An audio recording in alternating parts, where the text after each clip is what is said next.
They thought Desmond Carter was a traitor. The evidence was fake. The charges were federal. But what they didn't know was that he'd been building his own case for 3 years. This is the story of how one black Marine exposed a cover-up so massive, it forced a real criminal to walk into court and confess. A false charge. Fake evidence. A courtroom ready to make him disappear. But Desmond Carter wasn't just another name on their docket. He didn't beg. He didn't break. He built a case so explosive, the real criminal had no choice but to show up and confess. In open court, the handcuffs clicked with the finality of a coffin lid. Desmond Carter stood perfectly still as federal marshals flanked him like bookends. Through the screen door, his 80-year-old daughter Maya pressed her face against the living room window. "Daddy?" Her voice carried through a mesh, small and confused. "It's okay, baby girl." His voice never wavered. 20 years in the Corps had taught him that panic was a luxury he couldn't afford. "Remember what I taught you about standing tall?" Maya nodded, pigtails bouncing. Even with neighbors gathering like vultures, Desmond kept his shoulders squared. The marshals might have his wrists, but they didn't have his spine. Desmond Carter, the lead marshal, read, "You're under arrest for conspiracy to commit treason, theft of classified materials, and endangering national security." The words hung in September air like smoke. Desmond had been expecting this moment for 3 years, ever since the first anonymous tip reached the Pentagon. He'd watched the dominoes. Transfer to inactive reserves, financial audit, old Marine buddies stopping their calls. They'd built their case brick by brick. "Can I say goodbye to my family?" The marshal's expression softened for 1 second. "Make it quick."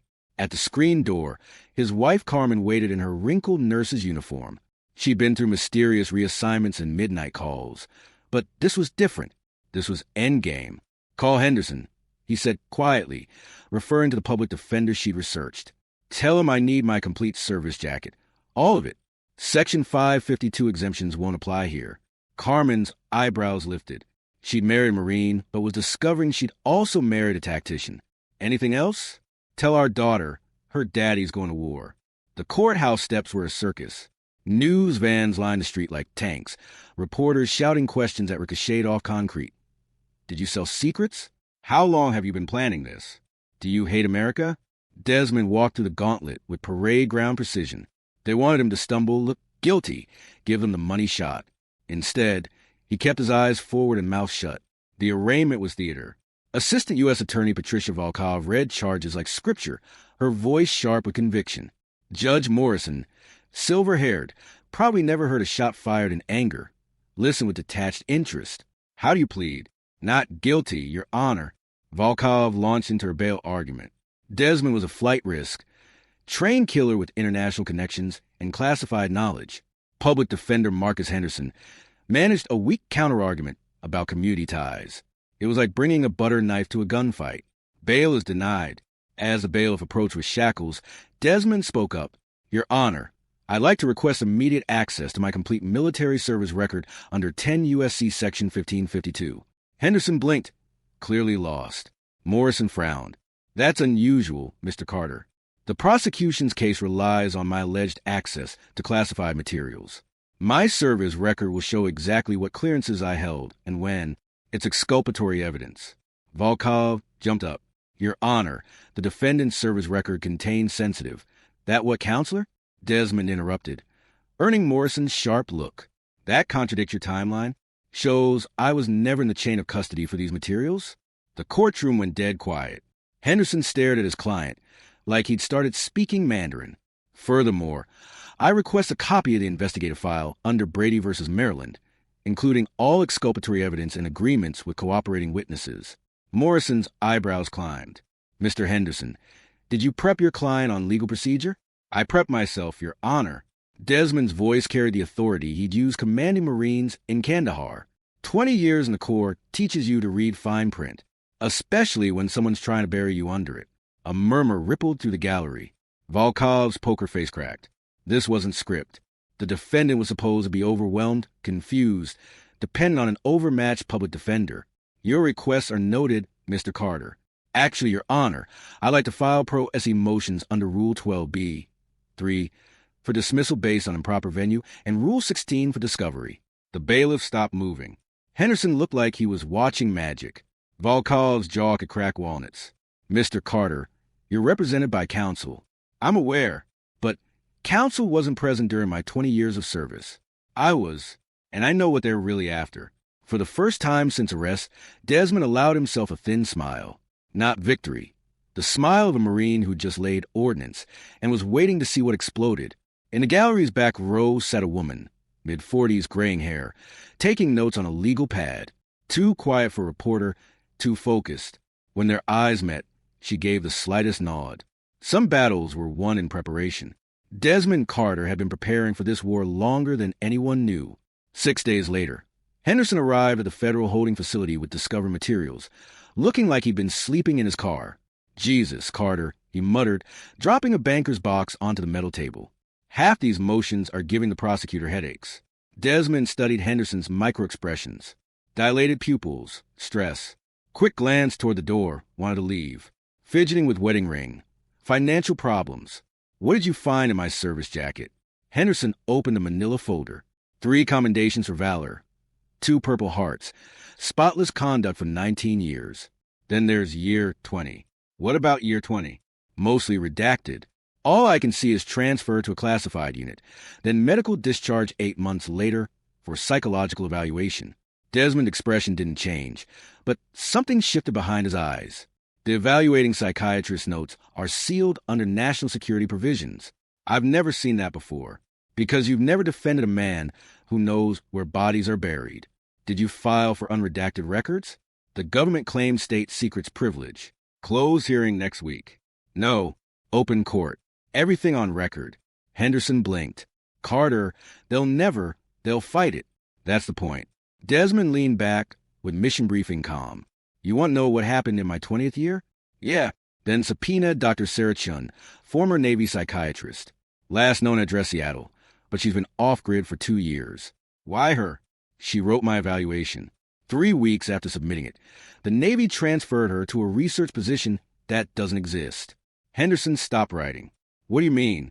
The facility was closed 6 months before her transfer orders. Someone wanted her quiet. The public defender stared. How do you know all this? I've been tracking everyone connected to my case for 3 years. Every witness, investigator, paper pusher. Desmond's voice dropped to whisper. They think they're hunting me. I've been hunting them since day one. The courtroom was a powder keg on hearing morning. Judge Morrison had cleared the gallery except essential personnel, but Desmond felt watching eyes anyway. Federal observers, Pentagon liaisons, people whose names weren't on rosters but whose presence filled the room like smoke. Prosecutor Volkov looked confident, surrounded by government lawyers. She had federal weight behind her, classification stamps that could silence inconvenient truth, and comfortable assumptions about overmatched public defenders. She was about to learn why assumptions were dangerous. Your Honor, Henderson began, voice stronger than at arraignment. Defense moves for full disclosure of my client's military service record, including all classified assessments. Objection, Volkov said immediately. State secrets privilege under United States versus Reynolds. Morrison nodded. The court is inclined to agree. Your Honor. Desmond stood slowly. Every eye turned. May I address the court? Mr. Carter, you're represented. My counsel wasn't present during the events in question. I was. The court needs to hear what those events actually were. Volkov jumped up. The defendant cannot compromise classified information. I'm not going to compromise anything, counselor. Desmond's voice carried quiet authority that once made Taliban fighters reconsider. I'm going to tell the court why you're afraid of my service record becoming public. Complete silence. Even the court reporter stopped typing. Morrison leaned forward. Proceed. But any classified information ends this immediately. Understood. No classified specifics. Desmond clasped hands behind his back. Parade rest. In my 20th year, I was assigned to a joint task force conducting counterterrorism operations in Syria. March 15th, our unit received intelligence about a high-value target near Aleppo. He paused, letting the date sink in. Volkov had gone very still. The mission went wrong. Intelligence was faulty. Instead of enemy combatants, the compound housed displaced civilians, families with children. His voice never wavered, but something cold moved behind his eyes. Some unit members wanted to proceed anyway. Eliminate witnesses. File a report claiming enemy Kia. Henderson stared with approaching awe. This wasn't in any file. I refused to participate. More than that, I documented everything. Photos, GPS coordinates, witness statements from survivors. I made sure there was a record that couldn't be buried. Your Honor, Volkov interrupted desperately. This is classified. No, counselor. Because officially, that mission never happened. Officially, I was never in Syria March 15th. Officially, those civilians were never in danger. The courtroom was tomb quiet. But unofficially, someone had to take blame when photos surfaced. Someone had to be discredited, declared psychologically unfit, shuffled out with a PTSD story that would explain away inconvenient testimony. Morrison leaned forward, completely focused. Are you saying you were framed? I'm saying I was sacrificed to protect people whose names are in my service record. People who'd rather see me convicted of treason than risk having their actions examined. Volkov looked like she wanted to object, but couldn't, not without confirming everything Desmond implied. Furthermore, I believe Dr. Chen's psychiatric evaluation will show I was declared unfit not because of combat stress, but because I refused to participate in a cover-up. Her report was classified not to protect national security, but to protect careers of people who ordered that mission. Henderson found his voice. This puts the government's entire case in different light.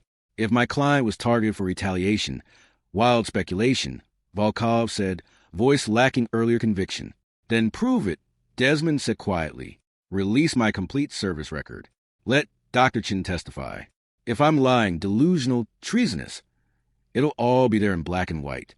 The challenge hung like cordite after firefight. Morrison looked from Desmond to Volkov to government observers suddenly interested in their shoes. Mr. Carter, you're asking this court to potentially expose classified operations based on uncorroborated testimony. No, Your Honor. I'm asking whether classification of those operations serves national security or just covers up crimes. Henderson was scribbling furiously, finally understanding the game his client had been playing. This wasn't defense against treason charges. This was carefully planned assault on people who tried to destroy Desmond Carter. Motion to compel full discovery is granted, Morrison said finally. The government has 72 hours to produce unredacted service records and make Dr. Chen available for deposition. Volkov looked slapped. Your Honor, we'll file immediate appeal. File whatever you want, counselor. But in my courtroom, we don't convict people based on evidence we're not allowed to examine. As the hearing ended, Desmond caught sight of the same woman from arraignment, still taking notes, still watching with focused intensity of someone who understood exactly what had happened. Their eyes met again, and this time she didn't just nod. She smiled. 3 years of preparation. 3 years of tracking every person, document, loose thread connected to his case. 3 years of letting them think they were hunting him, while he built a trap that would bring them all down. The trap was beginning to close. The government's response came exactly 71 hours, 43 minutes after Morrison's deadline. Henderson arrived looking truck-hit. They found Dr. Chen.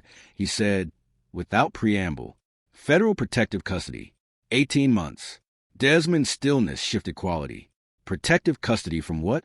Handler won't say, but she's willing to testify. Eager, even, like she's been waiting. My service record? Henderson pulled out a folder thick enough to stop bullets. They unredacted it. All of it. Carter, what you told the court was just a tip. For the first time since arrest, Desmond leaned forward. Show me. Henderson spread photographs across the table. Satellite imagery, surveillance photos, after-action reports. Paper trail of a military operation that officially never happened. Operation Sandcastle. Henderson read from Mission Brief.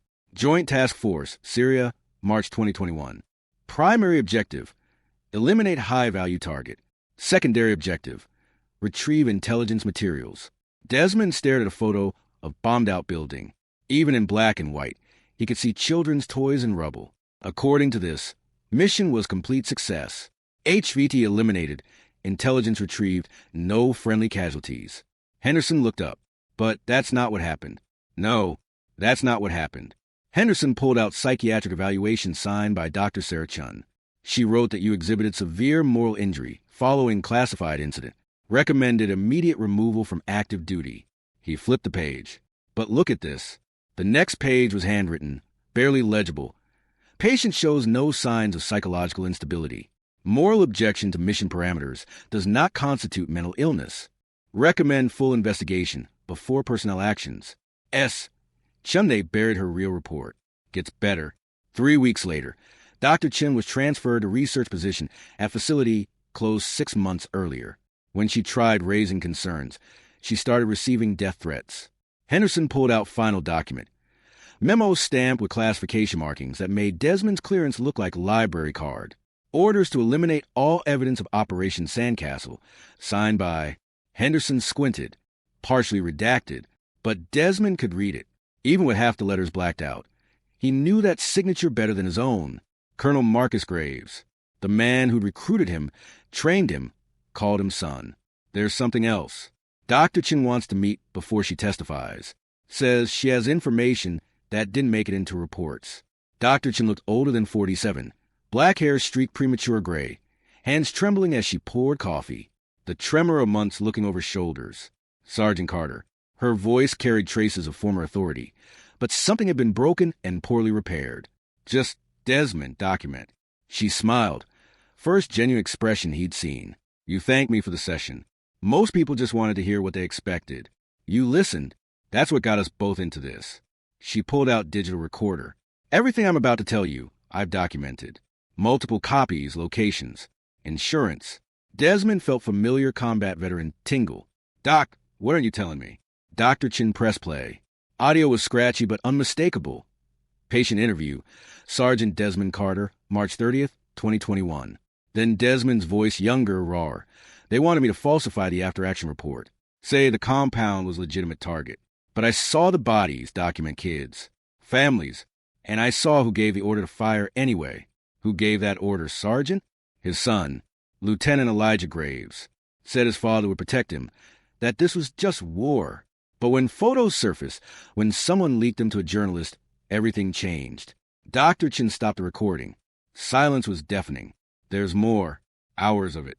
You told me everything, Desmond, about Lieutenant Graves panicking when civilians died, about his father orchestrating the cover-up, about how they needed a scapegoat, someone with classified access who could be painted as unstable. Desmond closed his eyes, memories returning sharp-edged. Elijah Graves, 24 and drowning in father's expectations. The moment orders became murder. Choice between loyalty and conscience.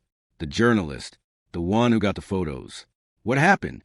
Dr. Chen's expression darkened. Rebecca Martinez, investigative reporter, Washington Herald. She thought she had the story of the century. Thought? Her editor killed it. Said Pentagon provided contradictory evidence. Doctor reports, witness statements that contradicted photos. Made her look like she was chasing shadows. Henderson was taking notes. Where is she now? Unemployed. Blacklisted. Studio apartment in Virginia. Driving rideshare. But she never stopped investigating. Never stopped believing those photos were real. Desmond felt pieces clicking with rifle bolt precision. You've been in contact with her. 18 months. She helped me document everything. Made sure evidence survived, even if I didn't. Doc, what exactly are you proposing? Dr. Chin smiled with former Navy psychiatrist confidence. Give Rebecca Martinez the story she never got to tell. In open court on record, whole world watching. Henderson looked up. You want to call her as witness? More than that, Desmond said, understanding flooding through him. We want to force their hand. Make them choose between prosecuting me and protecting real criminals. There's a problem. Rebecca is getting death threats. Anonymous calls. Cars following. She's scared. Then we make it safe for her. Make it more dangerous for them to silence her, then let her speak. Henderson shook his head. How? Desmond stood, began pacing with caged predator energy. Media attention. Public pressure. Make this case so high-profile that anything happening to witnesses becomes front-page news. Media's painting you as traitor. Not all of them. Desmond stopped pacing. Fixed his lawyer with glass-cutting stare. Remember the woman in the gallery? Taking notes? Henderson and Dr. Chun exchanged glances. You know who she is? Amanda Torres. Senior producer, 60 Minutes. She's been investigating military contractor fraud for 3 years. Desmond allowed himself small smile. Turns out Rebecca Martinez isn't the only journalist who never forgot those photos. Room went dead quiet. Henderson's pen stopped entirely. You've been planning this, Dr. Chin said slowly. Not just your defense. The whole thing. You wanted them to arrest you. I needed them to arrest me. Only way to force everything into the open. Make them choose between covering up crimes and destroying an innocent man. Desmond sat back down, movement precise. But I needed help. Someone with credibility to corroborate my story. Someone with media connections to ensure truth couldn't be buried again. Dr. Chin laughed, sound between admiration and disbelief. Chess while they thought checkers. Something like that. But I'm not done yet. The real target isn't in this room, isn't even in this courthouse. He's been watching from shadows, pulling strings, thinking he's safe because his name isn't on official documents. Henderson's eyes widened. Colonel Graves. Colonel Graves covered it up, but his son pulled the trigger. Desmond's expression hardened into battlefield steel. Tomorrow, when Rebecca Martinez takes a stand and tells the world what really happened in Syria, Elijah Graves is going to have to make a choice. What kind of choice? Whether to let his father go down for his crimes, or step forward and tell the truth himself. Dr. Chin stared with approaching awe. You think he'll confess? I think he's been carrying this guilt for 3 years, just like I have. I think he's been waiting for someone to give him permission to do the right thing. Desmond stood, walked to conference room's single window. Storm clouds gathered over courthouse. When he sees that courtroom, sees those cameras, sees his father's crimes laid out before the whole world, conscience is going to win. Henderson shook his head. Hell of a gamble, Carter. It's not a gamble. It's inevitability. I know Elijah Graves. Served with him. Fought beside him. Watched him struggle with what he'd done. He's not his father. He's not a career politician who can sleep knowing innocent blood is on his hands. And if you're wrong, Desmond turned back. And for a moment, both Dr. Chun and Henderson saw something that made them understand why enemy combatants learned to fear him. Then I destroyed them anyway. Every last one. The courtroom was a powder keg wrapped in mahogany and marble. Every gallery seat filled. Reporters, federal observers, family members, faces Desmond didn't recognize but could read like field manuals. People who showed up when careers ended and reputations died. Rebecca Martinez took the witness stand like walking into enemy fire. Hand shook slightly, raising her right hand, but voice was steady clear, carrying authority of someone who'd spent years chasing truth through maze of lies. Ms. Martinez, Henderson began, confidence growing with each witness, each crack in prosecution's facade. You're an investigative journalist with 15 years' experience covering military affairs? Yes. In March 2021, you received photographic evidence related to a military operation in Syria? Prosecutor Volkov jumped up before Henderson finished. Objection. This deals with classified. Your Honor. Henderson interrupted. The government has declassified these materials as part of discovery. They can't claim classification to suppress evidence they've already released. Morrison nodded grimly. Overruled. Martinez took breath that seemed to draw from deep reservoir of professional courage. I received 17 photographs showing aftermath of what appeared to be military strike on civilian compound. Images showed, her voice caught, bodies of children, families, clearly non-combatants. Henderson approached with tablet. Are these the photographs? Martinez looked at screen, composure cracking. Yes, these are them. What did you do? Investigated immediately. Cross-referenced satellite imagery. Reached out to sources in Syria. Tried to verify location and circumstances. Everything pointed to a mistake. Tragic, horrible mistake that had been covered up. Covered up by whom? Volkov was halfway up, but Morrison waved her down. My sources indicated the operation was conducted by Joint Task Force under Colonel Marcus Graves.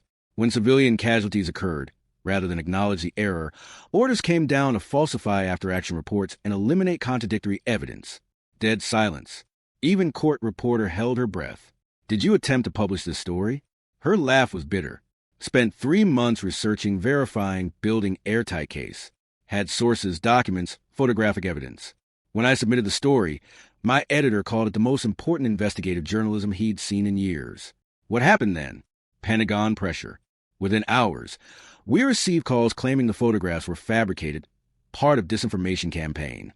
They provided contradictory evidence. Doctor reports, false witness statements, psychological evaluation claiming the source was mentally unstable. Desmond felt familiar cold fury. They'd use his name, his service record, his fabricated mental health issues to discredit evidence of their own crimes. The story was killed. My editor said we couldn't risk publishing something Pentagon claimed was foreign propaganda. Within 6 months, I was unemployed, blacklisted. Henderson walked back to the defense table, picked up thick folder. I'm showing you Defense Exhibit A, complete, unredacted after-action report from Operation Sandcastle. Have you seen this before? Martinez scanned pages, eyes widening. No, this is what I was looking for. This shows everything. Intelligence failure, civilian casualties, cover-up orders. She looked up. Where did this come from? Sergeant Carter's military service record, declassified as part of this trial. Henderson's voice carried weight of man about to detonate bomb. According to this report, who was the officer commanding the strike team that engaged the civilian compound? Martinez found the section, finger-tracing text. Lieutenant Elijah Graves. Murmur rippled through gallery, like shockwave. In back row, Amanda Torres wrote furiously. Federal observers went very still. And who refused to participate in falsification of evidence? Sergeant Desmond Carter. Martinez looked directly at Desmond, eyes bright with vindication. Says he documented the scene, photographed casualties, submitted formal objection to his commanding officer. The same Sergeant Carter, now on trial for treason? Objection. Volcal was up, composure cracking. Prejudicial, overruled. Yes, the same man. Henderson nodded to Desmond, rehearsed signal. Trap was set. Now came moment of truth. Your Honor, the defense calls Sergeant Desmond Carter to testify on his own behalf. The courtroom erupted. Through the chaos, Desmond caught sight of a figure in back. Man in expensive suit, silver-haired, watching with cold calculation of someone who'd spent decades in Washington's halls of power. Colonel Marcus Graves. Retired but still dangerous. Still pulling strings. But it wasn't the colonel who made Desmond's pulse quicken.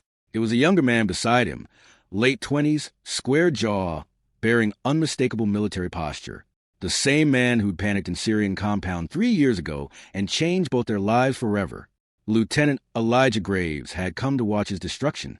Desmond raised his right hand, swore to tell truth, settled into witness chair with same calm he'd shown during 1,000 firefights. 3 years of planning, careful maneuvering, turning himself into bait to catch bigger predators. Everything came down to next 30 minutes. Sergeant Carter, Henderson began on March 15th, 2021. Were you part of Operation Sandcastle? I was. What was your role? Senior non-commissioned officer assigned to provide tactical support and intelligence assessment for the strike team. Henderson pulled out one of Martinez's photographs. Do you recognize this image? Desmond looked at the photo, child's broken doll in rubble. Felt familiar weight of 3 years' nightmares. I do. I took that photograph. Why? Someone needed to document what really happened. Someone needed to preserve evidence of the truth. And what was the truth? Desmond looked out at packed courtroom, at cameras, at faces who would decide his fate, and everyone connected to this case.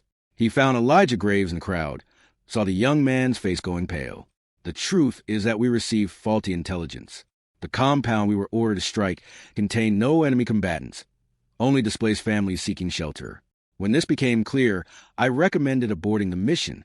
What happened then? The strike team leader disagreed, said we had our orders. Couldn't abort without compromising position. He ordered engagement to proceed. Henderson was watching Elijah Graves too, saw a young man's hands gripping gallery rail until knuckles went white. Who was the strike team leader? Lieutenant Elijah Graves. The courtroom erupted again. Morrison's gavel rang like gunshots, but chaos continued. In gallery, Colonel Graves leaned forward, whispering urgently in his son's ear. Order, Morrison shouted. I will clear this courtroom. Gradually, noise subsided. Tension remained thick and electric. What happened after the engagement? 17 civilians were killed, 6 children. Lieutenant Graves was devastated. Kept saying it was a mistake, that he'd followed orders, that his father would fix everything. His father? Colonel Marcus Graves, the operations commanding officer. All eyes turned to back of courtroom, where Colonel sat with rigid composure. Beside him, Elijah Graves looked like he was drowning. What did you do then?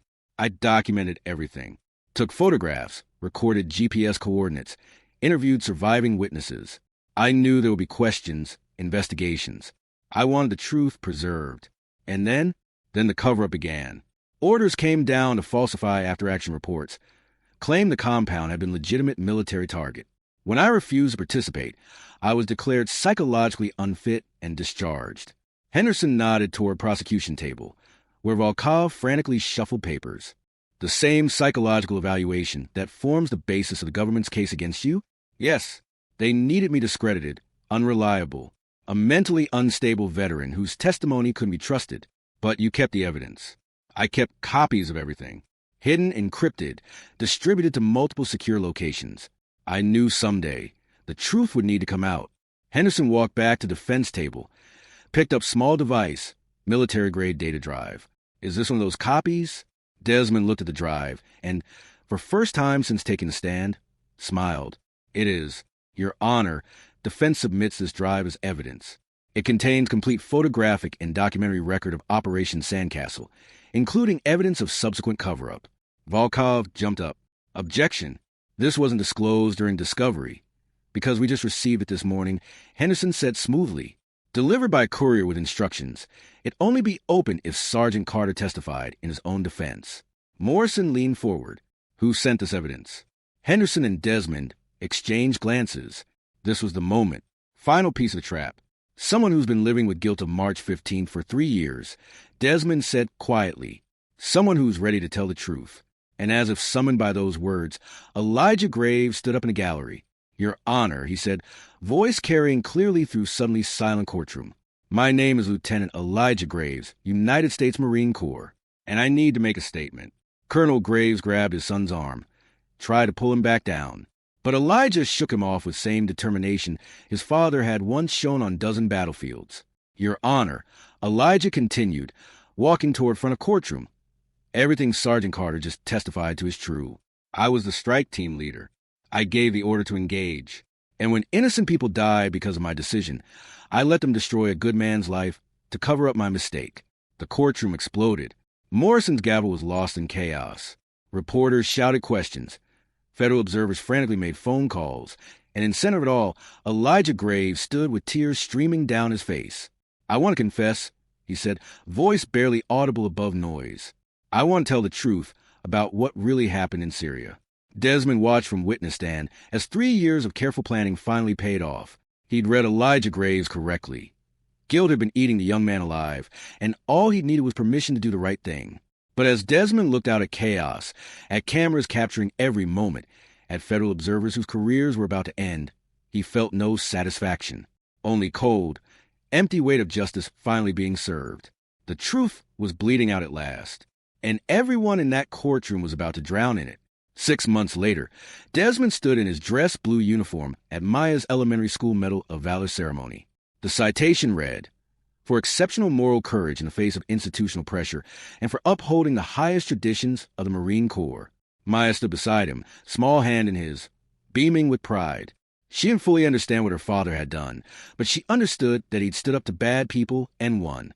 That was enough.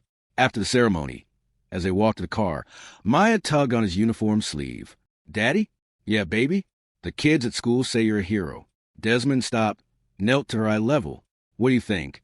Maya considered this with serious 80-year-old concentration. I think you're just my daddy, but you're a really good daddy. He hugged her then, right there in the school parking lot, not caring who might be watching. For 3 years, he'd been Sergeant Carter, the broken veteran, then Defendant Carter, the accused traitor, then the man who'd exposed conspiracy and brought down a colonel. But this, being Maya's daddy, Carmen's husband, a man who could walk into his daughter's school with his head held high, this was a victory that mattered. As they drove home, Desmond's phone buzzed with a text from Rebecca Martinez. The book comes out next week. Elijah's first parole hearing is in 2 years. His lawyer says he's a model prisoner. Spends time in the library, reading military law and ethics. Might study law when he gets out. Desmond deleted the message without replying. Elijah Graves would have to find his own path to redemption. Desmond had given him the chance to tell the truth. What he did with the rest of his life was up to him. They were almost home when Maya spoke up from the back seat. Daddy, are you going to keep being a hero? Desmond caught her eyes in the rearview mirror, saw Carmen smiling beside him, felt the weight of 3 years finally lifting from his shoulders. No, baby girl. I think I'm going to try just being your dad for a while. But as he pulled into their driveway, as he saw the American flag hanging from their front porch, as he thought about all the other Desmond Carters who might be out there, good soldiers facing impossible choices, honest people being crushed by corrupt systems, he made himself a promise. If it ever happened again, if someone else needed the kind of help only he could provide, he would be ready, not as Sergeant Carter, not as a defendant or victim or hero, as a man who understood that sometimes the only way to save the system was to force it to choke on its own lies. He helped Maya out of the car, took Carmen's hand, and walked into his house, the same house where federal marshals had arrested him 8 months ago. The same house where he'd planned his war while pretending to be defeated.